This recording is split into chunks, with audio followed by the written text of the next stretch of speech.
mga magnanakaw, ang mga Marcos, mga Romualdez, kung hindi pa maliwanag yon. Sinasabi ko sa iyo ngayon, ako hindi ko inaukusahan ng mga vloggers.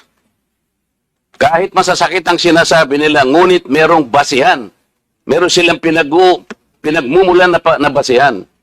Kaya kaya ko na lang siyang itolerate, Mr. Chair, yung babaeng yun eh. Pero ikaw, attorney, dahil sa attorney ka, yan ang sinasabi mo, at nagtuturo ka pa sa isang reputable institution, dito lamang sa title mo eh. Huwag maniniwala sa pakulo at panlilinlang ni Marcoleta. Pagkatapos tatanungin kita ngayon, kung anong panlilinlang ang ginawa ko, wala ka man lang masabi. Kaya naman kitang idemanda pero hindi na kita pagtitsagaan eh, kung ikaw lang. Gusto ko lang malaman ng mga tao na walang basihan tong ginagawa mo. Para sa akin, sapat na nakabayaran sa'yo.